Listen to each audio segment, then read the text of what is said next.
Welcome to the Blockchain Technology and Applications course. I am Professor Sandeep Shukla from IIT Kanpur, and I will be teaching this course.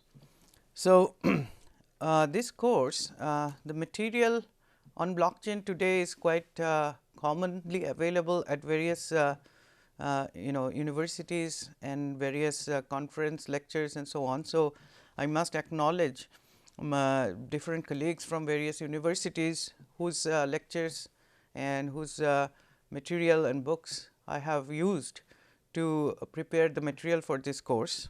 So, what is a blockchain? If you think generally, a blockchain is a linked list.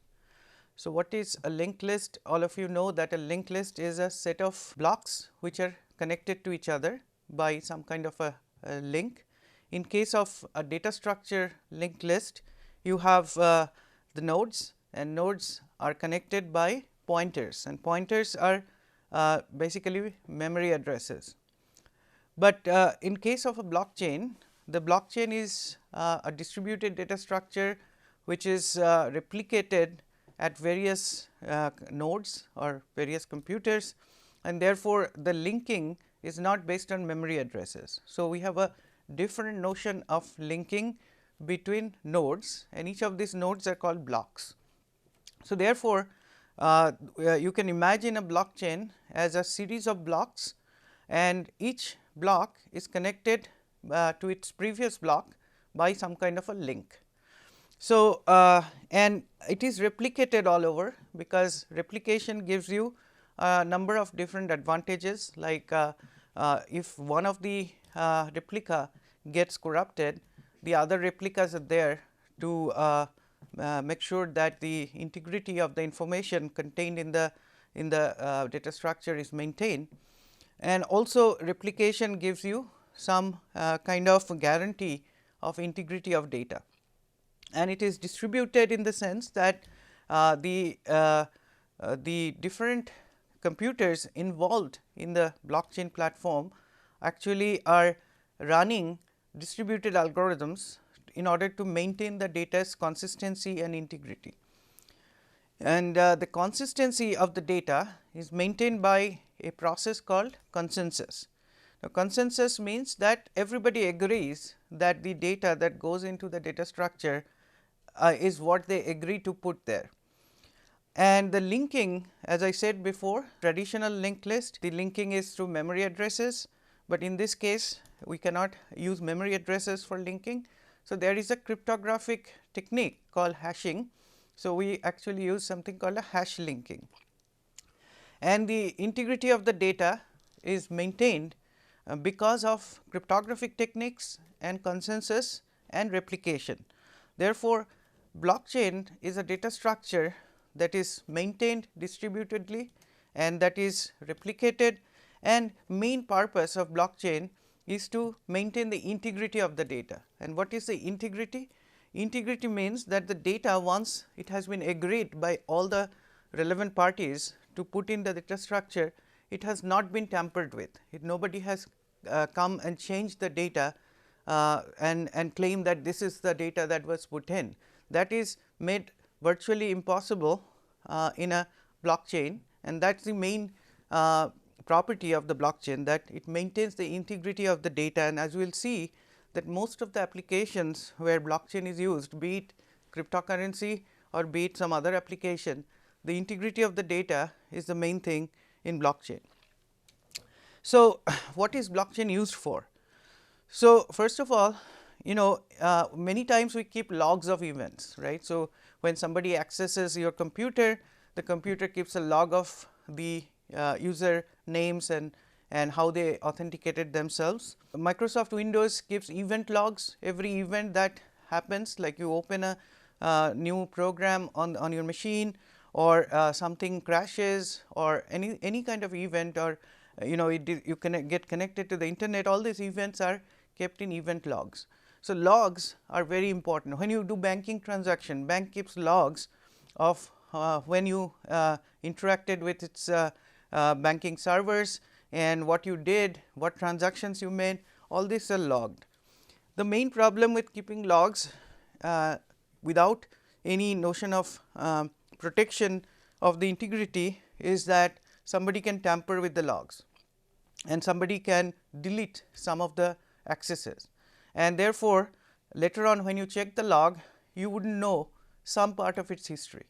So, therefore, the blockchain is designed in such a way so that it is an immutable ledger of events, which means it is a log that cannot be changed by a malicious party or by mistake, and therefore, all the data that you put in there could be event logs, it could be transactions, it could be various kinds of accesses and modifications you do to some other thing like a data, or you do a property transaction. All these things logs are has to be kept in an immutable ledger, and that is what blockchain provides.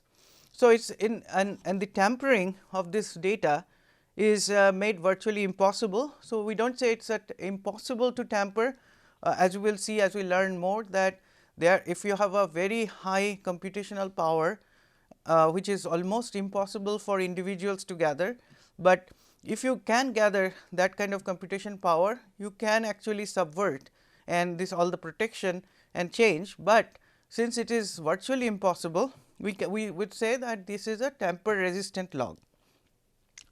And therefore, with having these properties, we basically use blockchain as a platform to create and transact cryptocurrency. So, cryptocurrency, as we will see, Bitcoin, Ethereum, these are cryptocurrencies, and we will see that one of the first application of blockchain was Bitcoin. So, the whole idea of creating currency that whose transactions, whose creation, whose use, everything has to be put in a tamper proof log and without a trusted third party or without a central agency which keeps track of these logs, and it will be clearer as we go into the course. And also many people confuse or conflate the idea of Bitcoin and blockchain, and as we will see through the course that cryptocurrency is just a part of the story, and there are any a number of other applications in which we need to keep tamper proof or tamper resistant logs, and there blockchain is a very good platform to use. So, why do we need a course on blockchain, right? So, it seems like if you look at the news and if you read mostly technology news, you will see a lot of news on what is happening in Bitcoin, its price is going up and down, various kinds of other issues that come up. Sometimes there are cyber attacks on cryptocurrencies, or sometimes people lose cryptocurrency for various reasons, or cryptocurrencies are being used for illegal activities.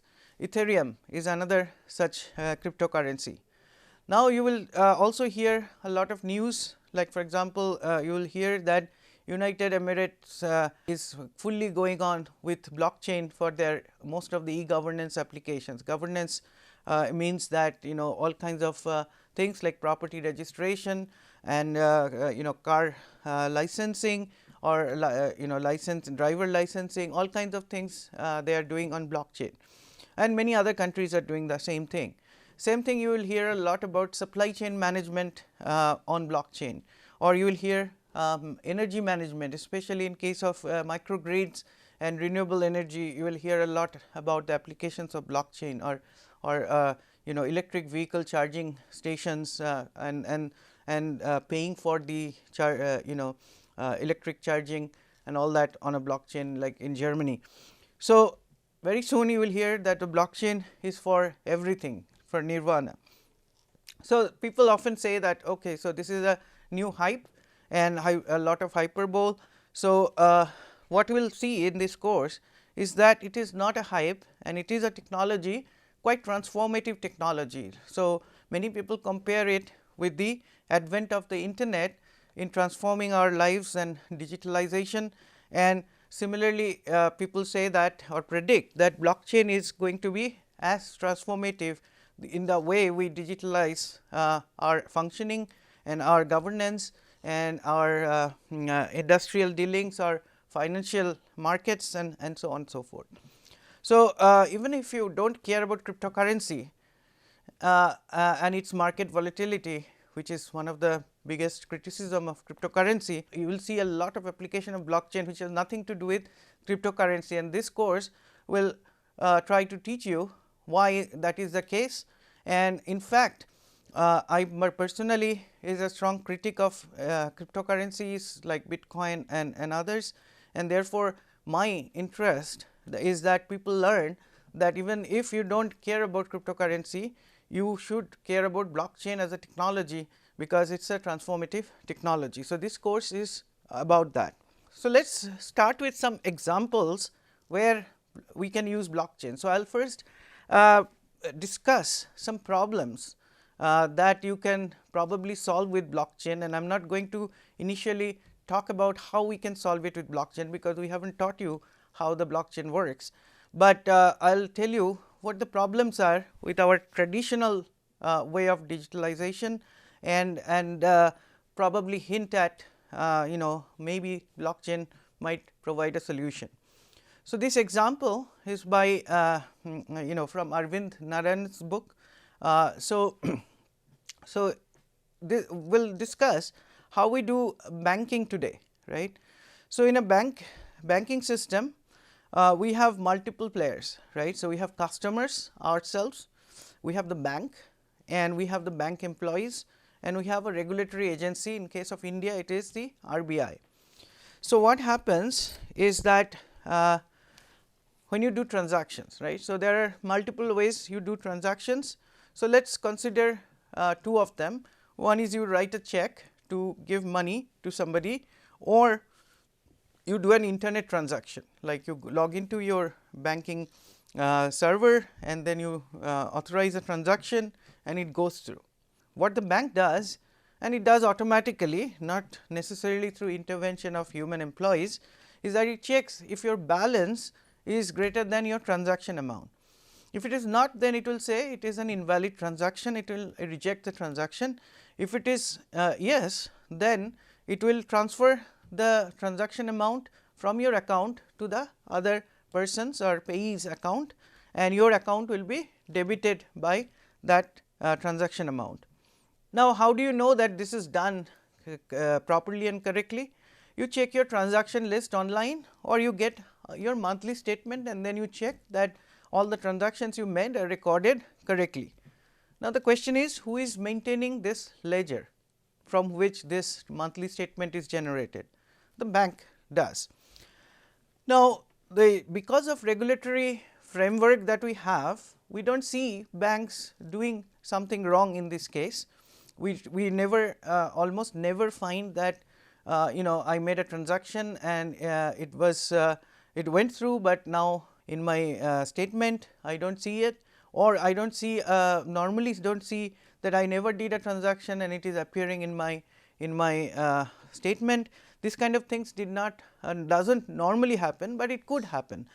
How could it happen? If the ledger is wrong, or if somebody inside the bank tampered with the ledger and put a transaction in there which was not made by you. In those cases, we say that it is an invalid transaction, and you say that I did not authenticate and authorize this transaction, or your balance was not sufficient and the transaction still went through and you do not have a overdraft account. In such cases, we say that the transaction is invalid and you go to the bank, and in most cases the bank will be very surprised and they will not know, they have to investigate, and all kinds of stuff can happen.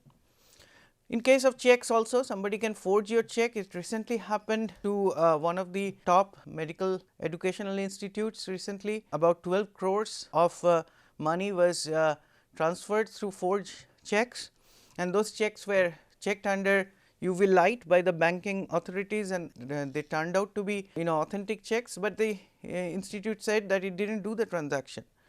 Or what if an extra zero is put at the end of the amount field and somehow tampered with? So, monthly statement will claim that you have done it, but you say that no. And another possibility is somebody obviously got your password and somehow fooled you into revealing your OTP, or did a SIM fraud to get your OTP instead of you getting them, and in those cases also you would not know what is happening. So, it is a very difficult for the argument with the bank.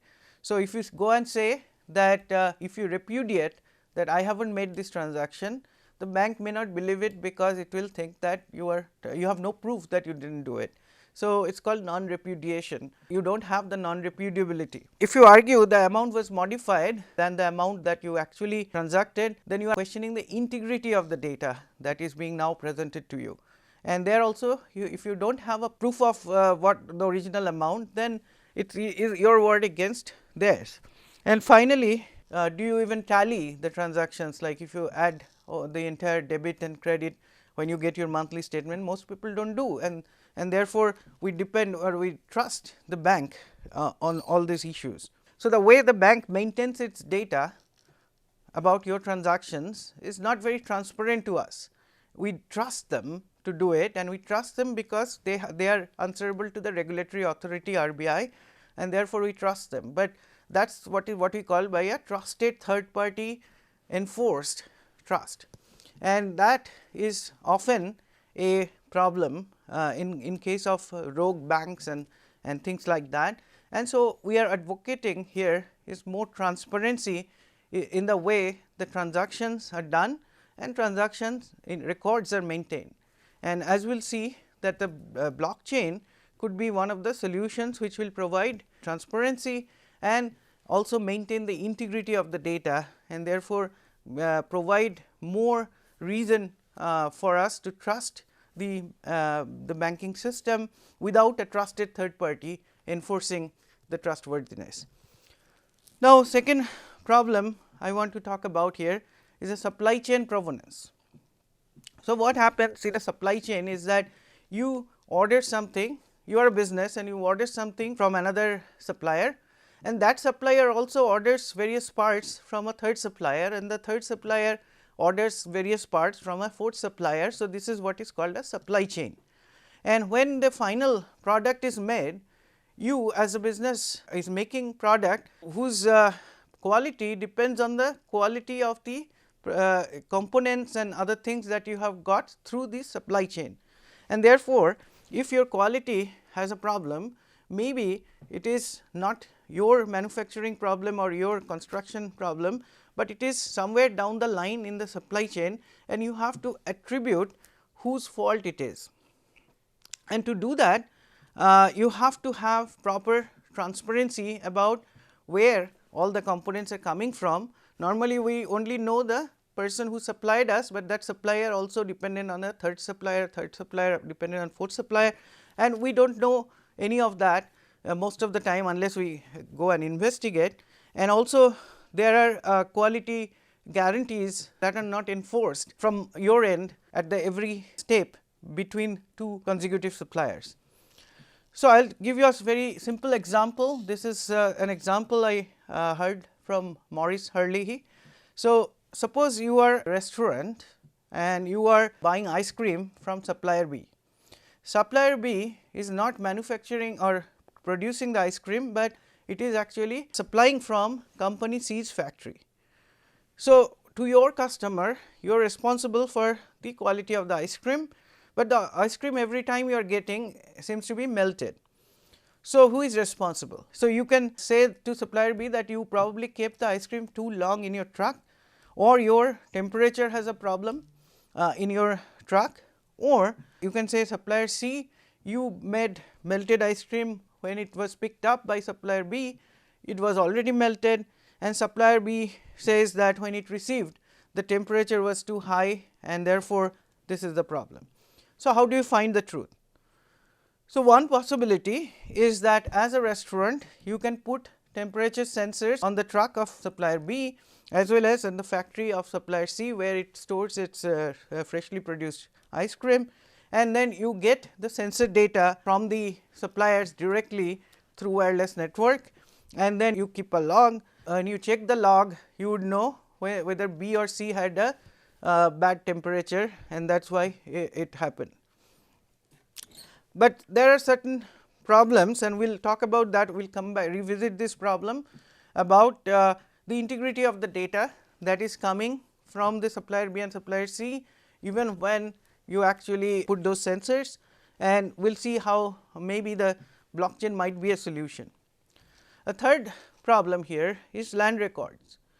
So, many of you have watched this movie Khosla Ka Ghosla, right. So, you buy a piece of land and somebody claimed that he owns the land and showed you some paperwork, and you paid him or her the money, and land registry office you checked, and land registry office said yes, this land belongs to this owner. So, you trusted that and you went ahead and paid, and then this person disappears. Then a third person comes and says that this land actually is mine, and so the sale is not legitimate. So, at this point you go back to the registry and registry says, oh, we made a mistake, actually some data was missing, and now we know that this person is right. Now, you have basically have no land, even though you paid somebody who is now missing.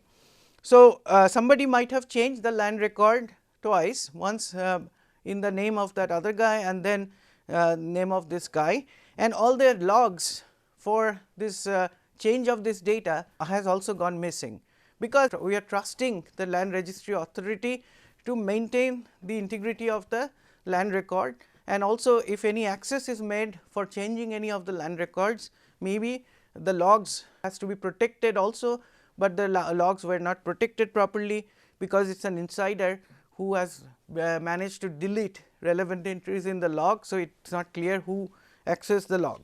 Also, there has been a question about your Aadhaar accesses. So, remember that there was a case where people who did their using Aadhaar authentication, they did their KYC for getting SIM card from Airtel. The Airtel bank also made an same eKYC to create an account in your name, and then all their cooking gas subsidy was being now deposited to that bank account. Now, this is actually this was shut down later on, this process, but we need to know who is accessing our data to the in the other database for doing eKYC. So, then UIDAI decided that through their website you can go there and see who accessed your other information or who did eKYC on your this thing, but it did not show the demographic lookup properly, but it showed the eKYC logs. But these logs are now maintained by UIDAI. Now, if you trust UIDAI, then you will say, okay, these are the only times when somebody did eKYC on me. But if you think that somebody is doing eKYC and somebody inside the UIDAI might have deleted the logs, there is no way to prove or disprove that. So, there is a trust problem that can build up. So, therefore, in this case also the tamper proof property of these logs should be somehow convincing to the customers or to the users, so that they can trust that whatever they are getting as log of their eKYC is indeed the only times when their eKYC was done. So, now we have spoken about 4 problems. One is your banking transaction logs and their tampering possibility. Second, we talked about supply chain data and supply chain provenance and their tamper proof property. Third thing, we talked about land registry and need for the integrity of that data and keeping the integrity of the logs of accessing and modifying that data. Fourth thing, we are talking about the eKYC logs maintained by UIDAI, and in all these cases in the current traditional system we have to trust a third party, or we have to trust the authority who is maintaining the data to actually maintain the integrity of the data, and that may or may not be very prudent to trust.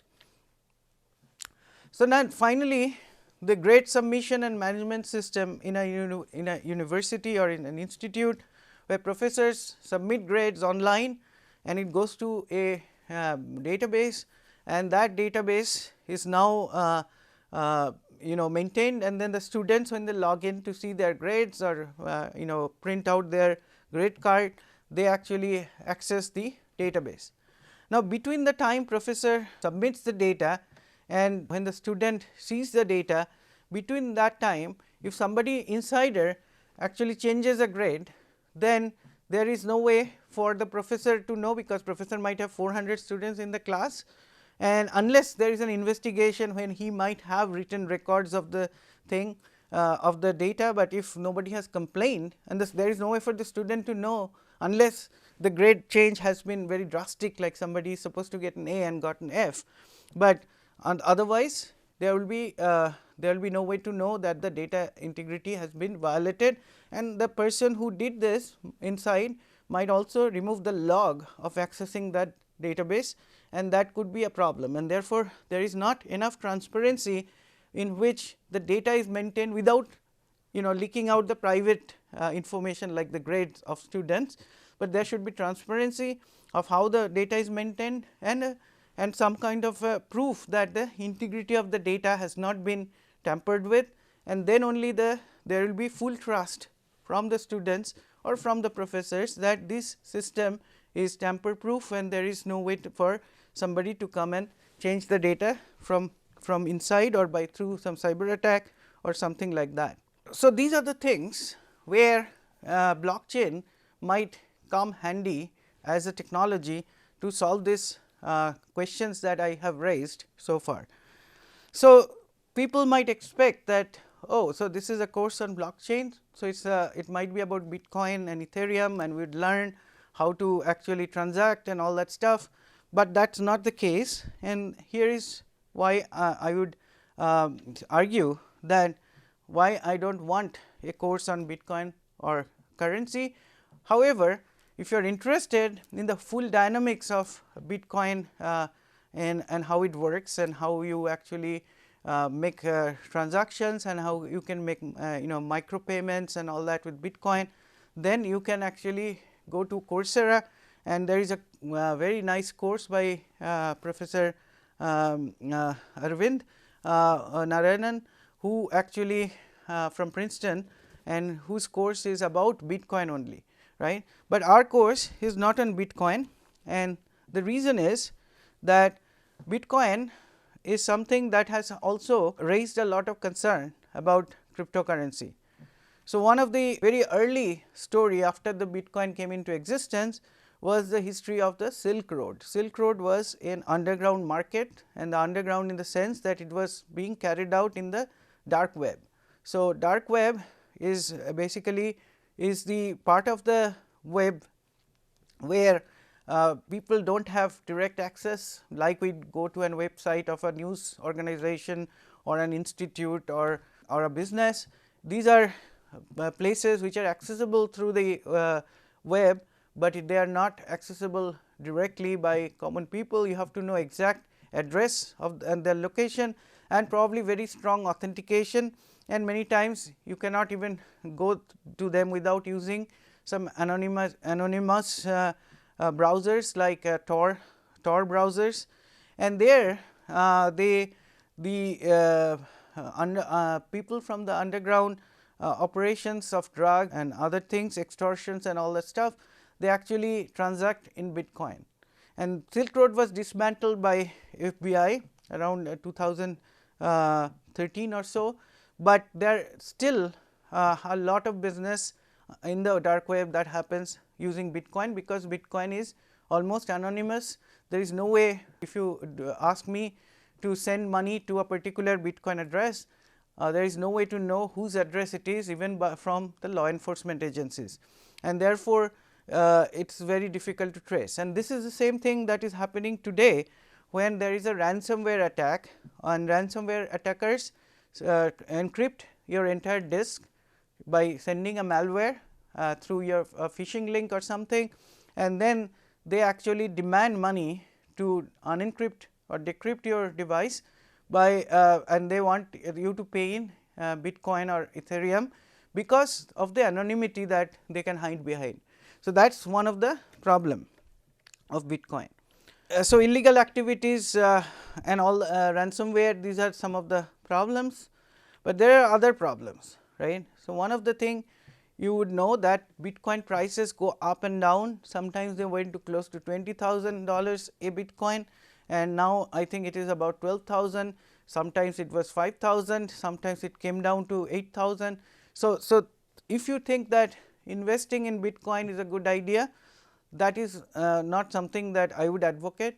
If you want to invest and quickly make money in a couple of days and you have a lot of money, maybe you can invest in Bitcoin, but otherwise it as a long term asset, I do not think the Bitcoin is a little too risky. Unless you have that kind of risk appetite, you probably do not want that. The other thing is that the way Bitcoin works. So, we talked about the consensus mechanism, right. So, we will discuss this later in the class, how the consensus works. There are many ways to arrive at consensus. So, consensus is when all the parties agree that this transaction indeed took place, and then only it goes to the ledger, right. So, this consensus process in Bitcoin, because of its anonymity and the fact that it is anybody can join the Bitcoin network. So, therefore, we cannot tell whether people are honest. So, therefore, the consensus mechanism has to be very cryptographically challenging, and to solve those cryptographic puzzles, and we will talk about that later in the course, it requires immense amount of computational power. And when you do that kind of computation for arriving at consensus, and you actually have to arrive at many consensuses over short period of time, and therefore, the amount of energy that you require to do that kind of computation is enormous, and that is very harmful for the environment.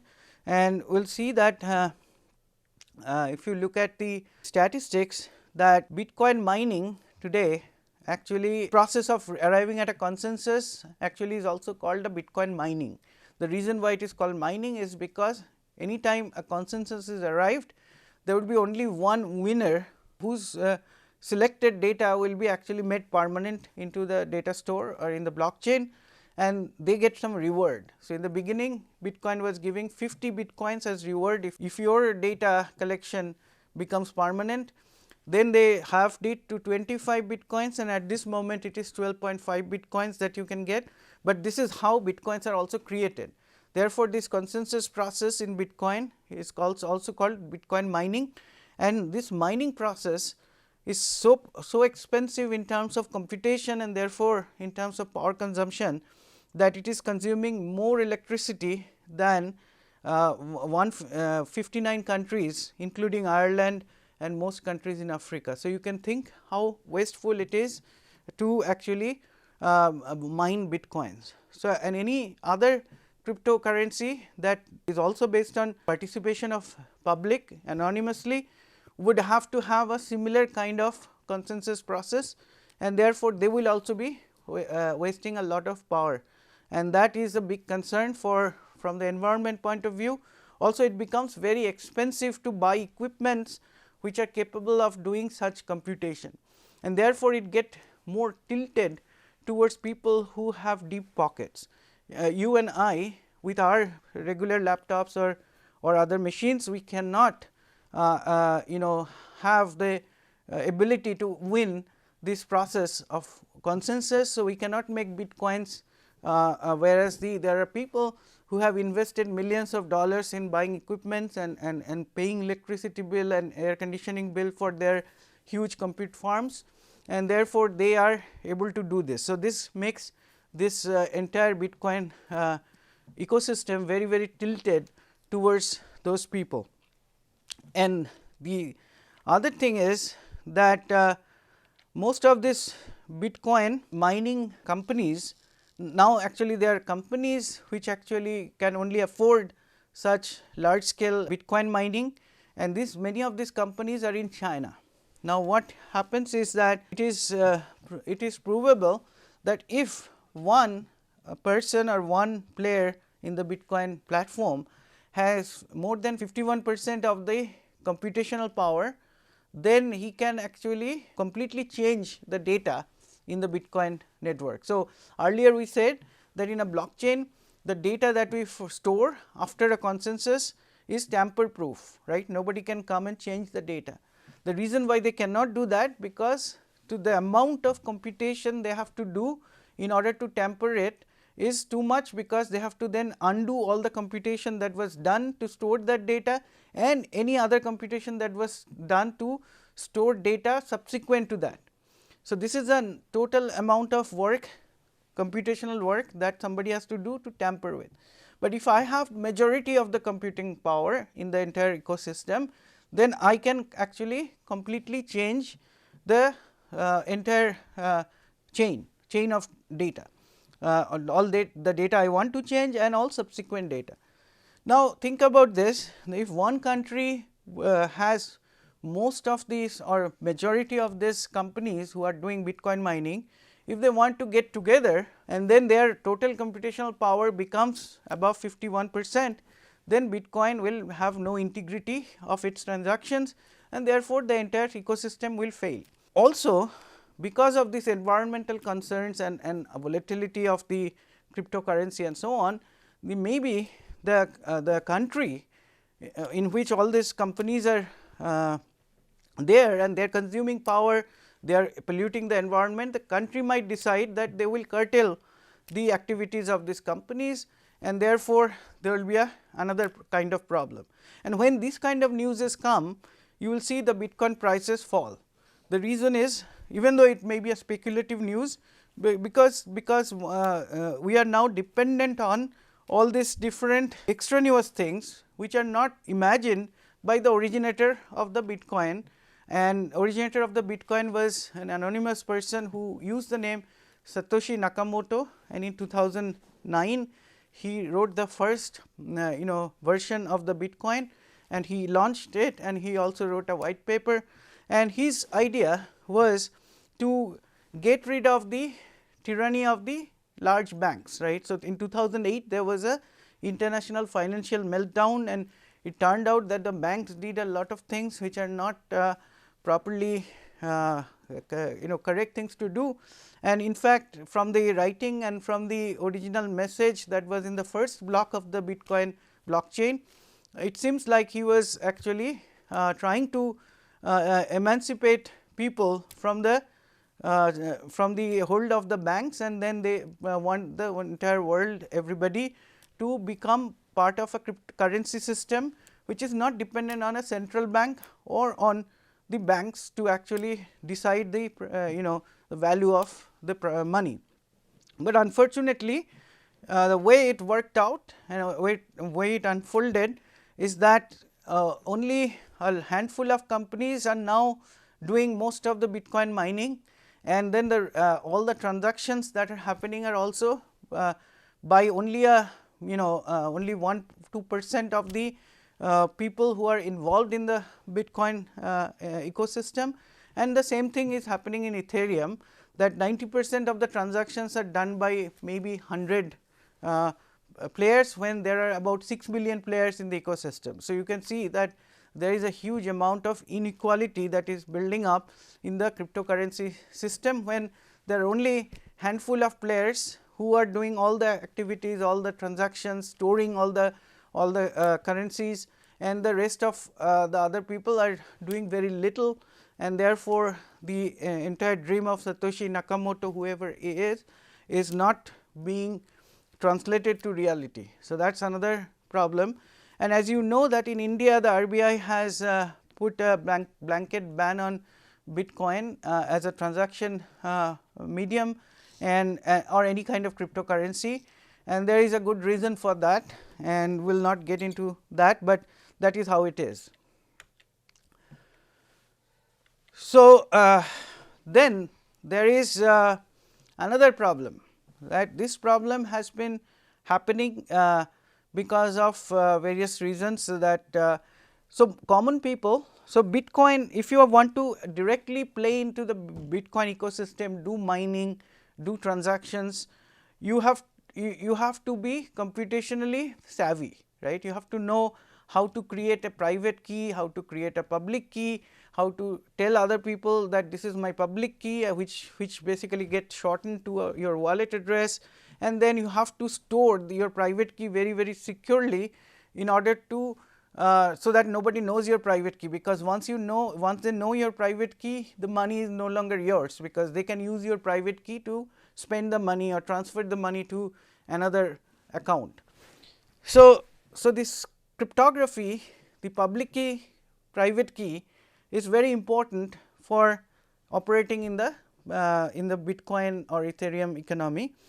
Now, common people, businessmen, they might not be computationally savvy. So, they have another way of investing in the Bitcoin or Ethereum or any kind of cryptocurrency, is by going to an exchange, cryptocurrency exchange, and say that I am giving this kind of money and give me this worth of cryptocurrency. Now, what this company will do is give you some kind of a paper or some kind of a link that says that you now own so many bitcoins because you give me this amount of real money, and then all the private key and everything will be stored at the exchange. So, there are two kinds of wallets, like a hot wallet and cold wallet, and most of the keys that are not very frequently used are put into the cold wallet, and the hot wallets are the ones that are being used very commonly.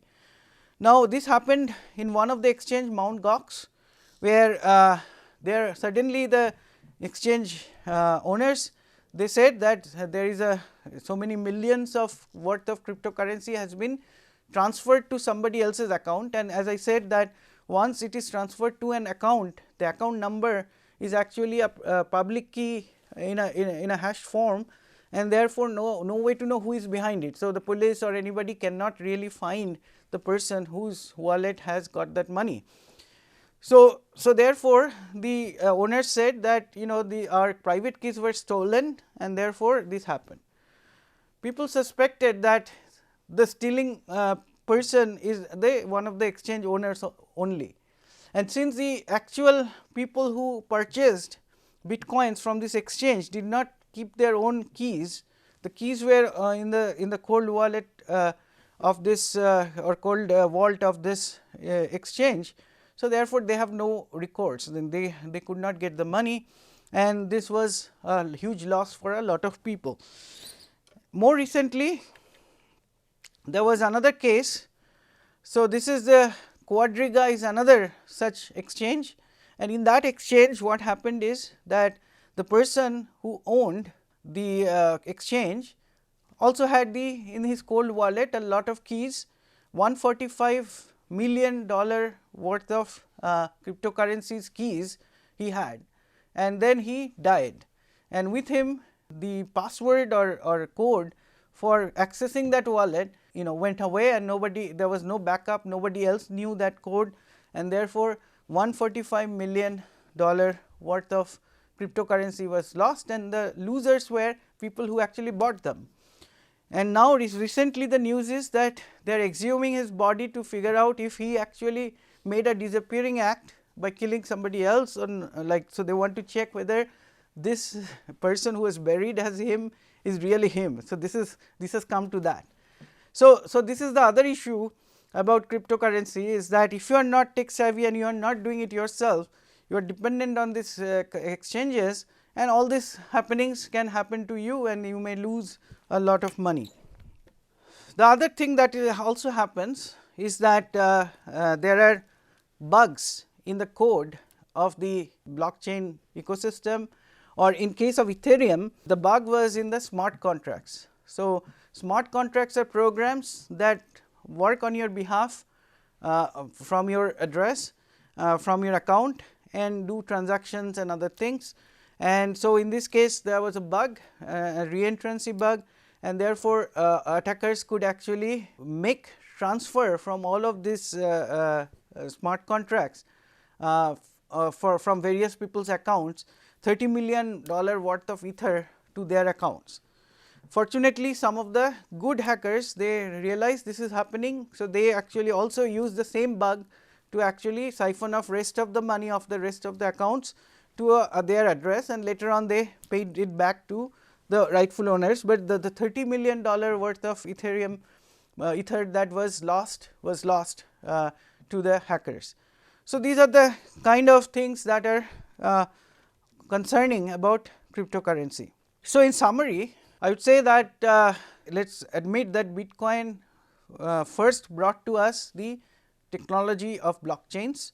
So, it was a very good thing that happened. The Satoshi Nakamoto actually he understood how to create an ecosystem in which there is replication, distributivity, consensus mechanism, all this technology and algorithms that already existed in the distributed system literature. He actually brought them together and also brought together the some already existing concepts of digital cash and the idea of what we call no double spending and all that thing together. He brought them together and created Bitcoin. So, we are kind of like happy to have the technology with us, but Bitcoin as such, or if you consider Ethereum and other cryptocurrencies, we have seen in the last 10 years or so, there is too much interest by investors to park their assets there, and if that happens, then the whole idea of a currency. What is a currency? Currency is something through which you exchange value, right. Now, if you just park it somewhere, then it's not being used as a currency, it's being used as a storage medium of value, and so that is one problem. So, it's not being used so much as medium of value exchange. The private key stealing and private keys at exchanges is putting people to enormous risk of losing large amounts of money. There are vulnerabilities in the coding of the smart contracts and other parts of the code which poses risk of losing money. There is also market volatility based on various news, as I was mentioning, and therefore, there are lots of possibilities of losing money. There is a lot of energy wastage, we talked about that, climate impact, and too much concentration in one country, which is also a problem.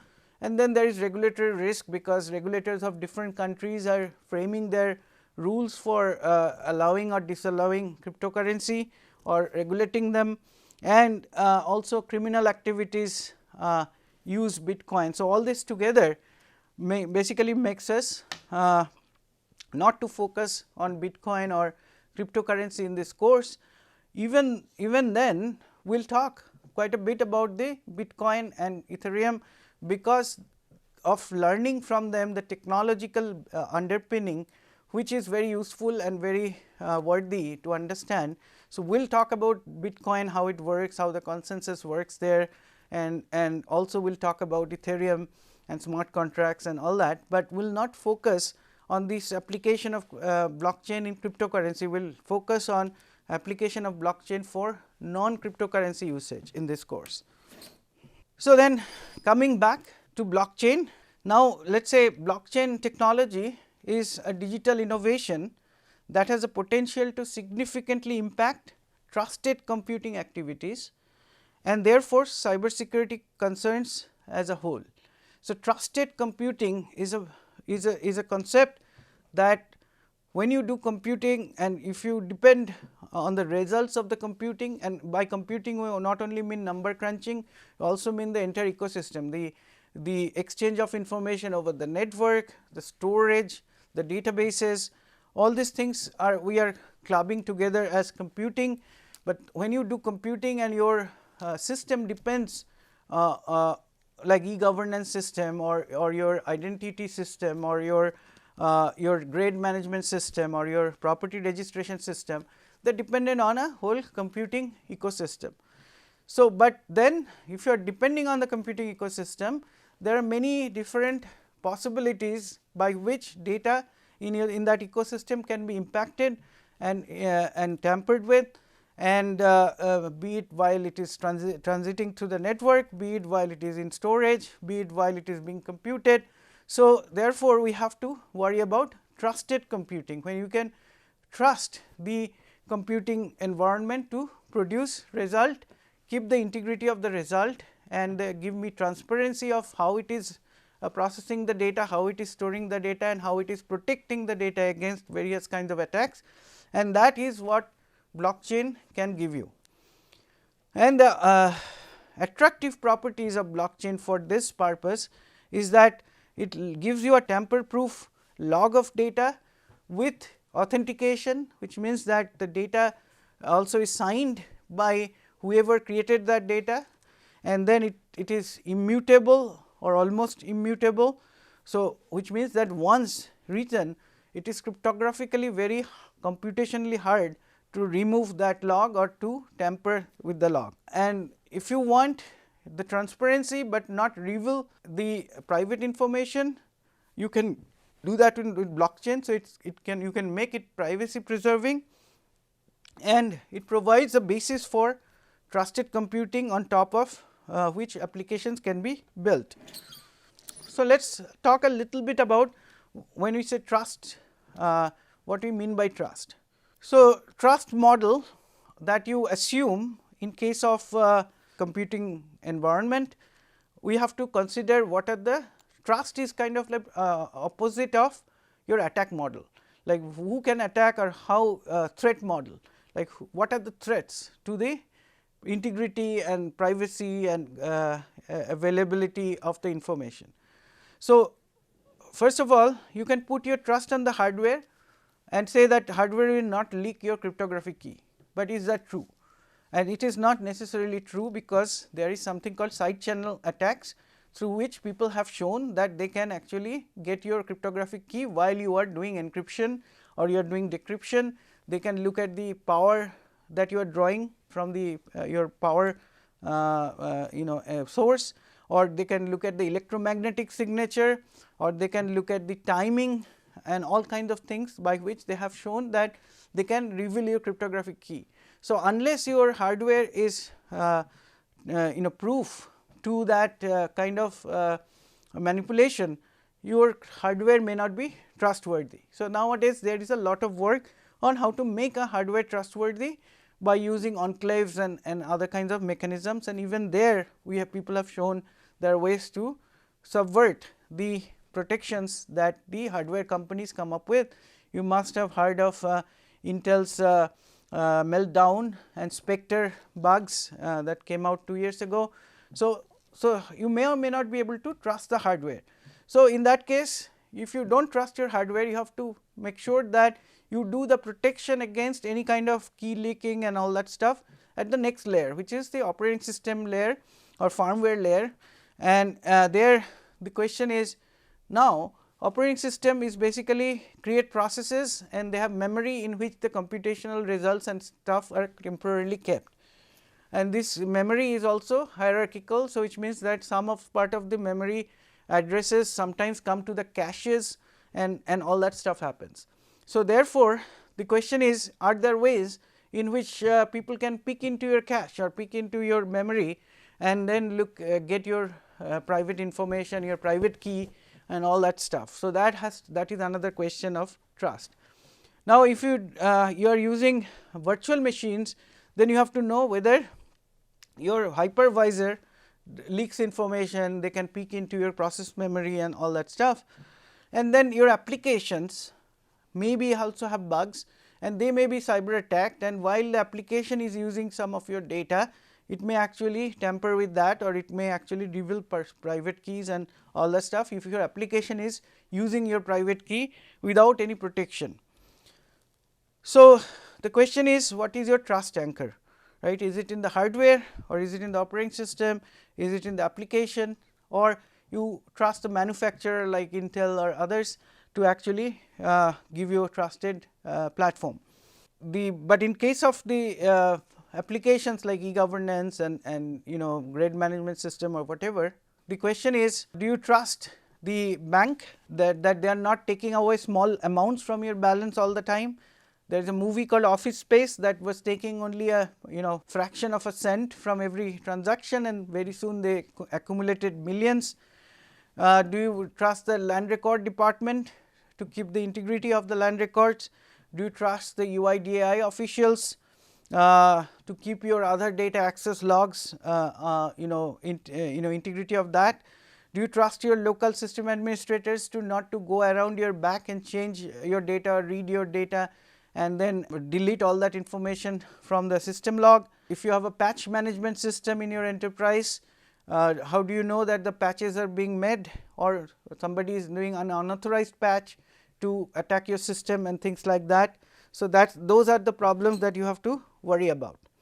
So, so far we have spoken about the trust model and corresponding threat model, which are kind of inverse of each other. Now, let us look at some of the cases that we talked about before in detail in light of what we have discussed since then.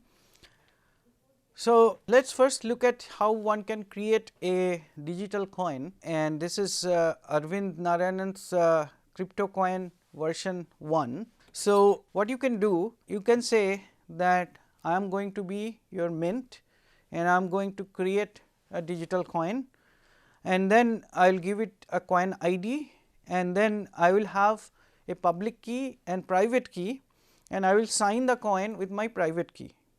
Okay. So, anybody who has my public key, because public keys are usually known to everybody else, so he can check that it is my signature, and once it has my signature, it is a valid coin. So, then I can then give the coin to somebody else, maybe in exchange of some value in the real world, like I buy a book from him, and then I give it to a friend. So, how do I give it to a friend? The friend creates a public and private key, and I give the friend, I say that pay to his public key address this coin, and I sign it with my private key. So, anybody can check whether I signed it by using my public key. And I also, in order to keep the history of how this coin was created and who gave it to whom, I created a link to the previous information that the coin was created by me. So, this red link that you are seeing here is actually that link that is keeping that history along. Now, since I have now the coin, I earned it by giving you a book or something, selling you a book. So, now I want to give it to Arvind, who now gives me something like maybe another book. So, I want to give the money to Arvind. So, I say that pay to Arvind's public address, public key, and then I sign it, right, and I am the friend. So, I sign it, and then I keep a link to the previous link to information, pieces of information. So, if anybody wants to check where this coin came from, then he has to basically go down the links and see where the coin was created, who got it first and who got it second, and so on. So, this is why. So, every time I pass the coin, all this information is also passed about the coin's history.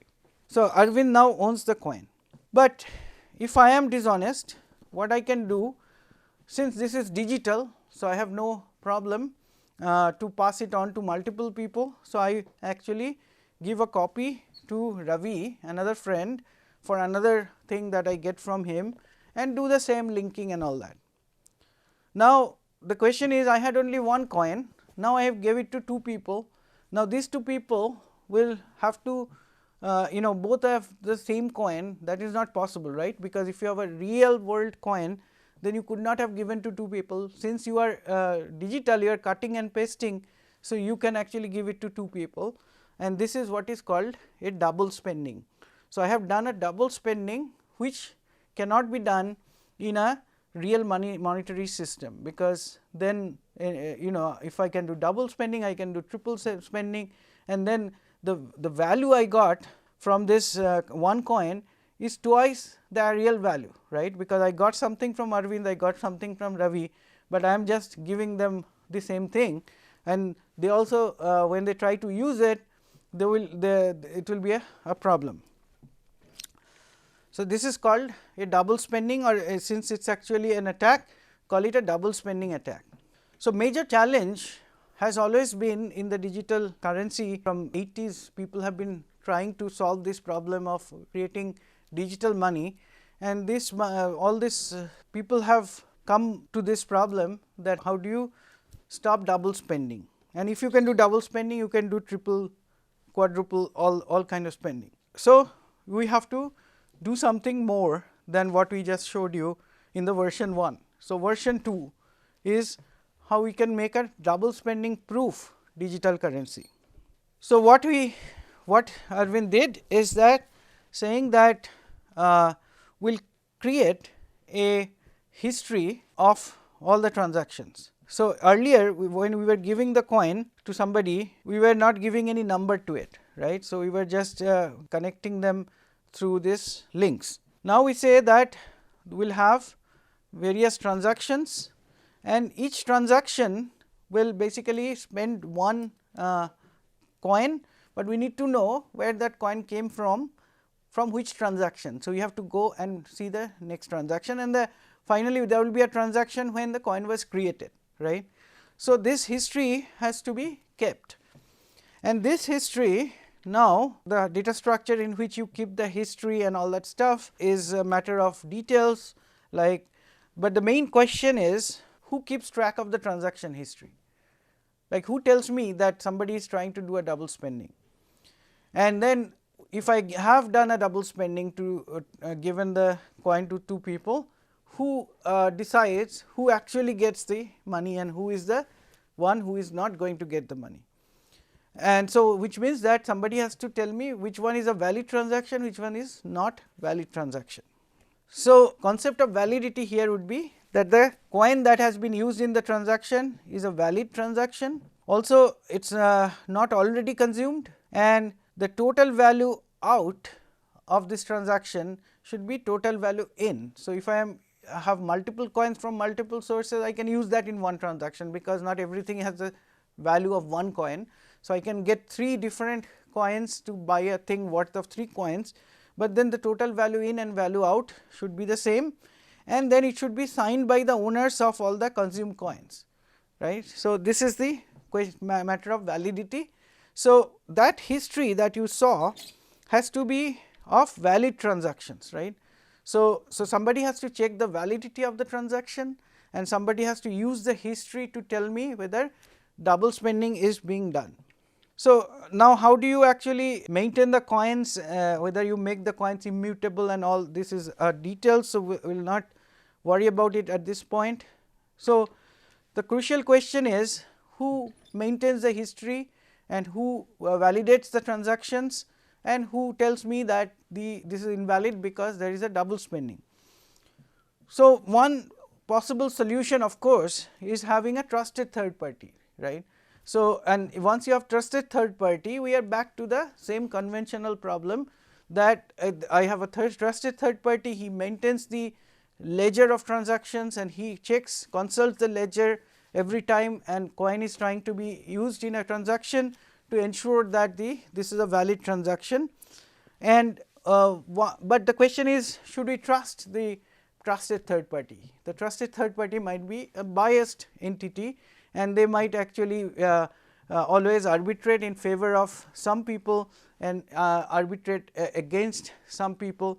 So, it defeats the purpose of a distributed consensus mechanism and all that, and that is where the blockchain based solution comes into play.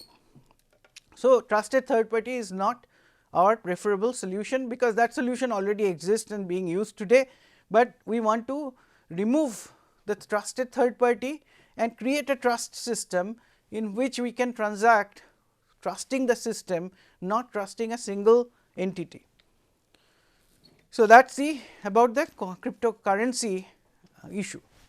Now, back to the supply chain story, right. So, you have the ice cream factory, you have the delivery truck, and you have the restaurant, and this question was that who is melting the ice cream, whether it is the factory when it supplies it to the truck, or the truck is actually keeping it at a very high temperature and the ice cream is melting. So, let us see what solutions. So, the question is here is about supply chain integrity, and when I get melted ice cream, I ask questions to both of them, and both of them point fingers at each other.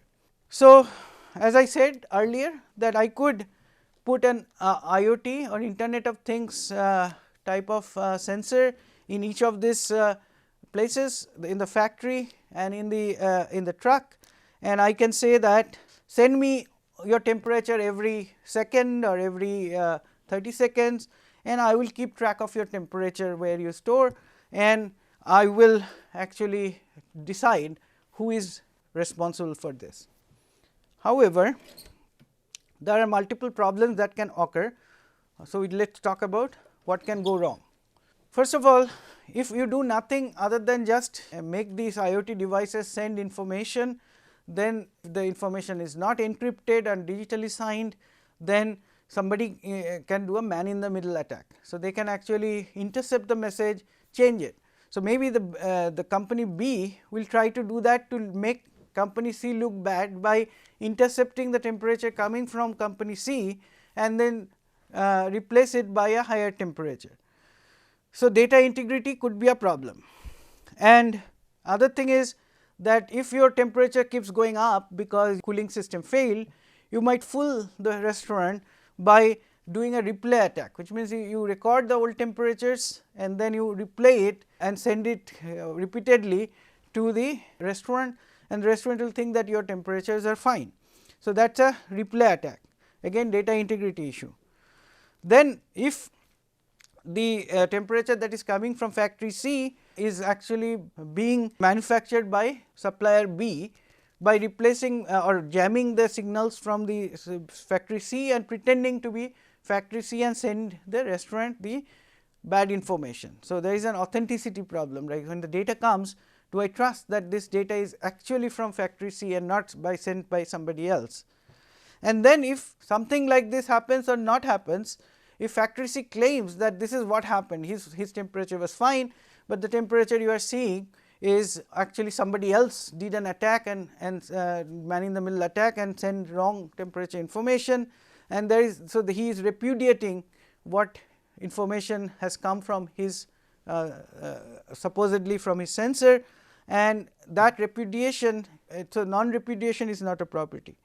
So, restaurant A is again at a loss, even though he spent money putting sensors with communication capabilities, but he is not happy because he cannot decide what happened. This can be solved without any blockchain issue, right. You can use message integrity proof by hashing or message authentication code.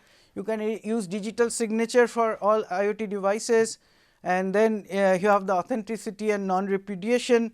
You can use time stamping to stop replay attacks, and now factory A can get all the data with authentication, with privacy and with integrity, everything fine, right.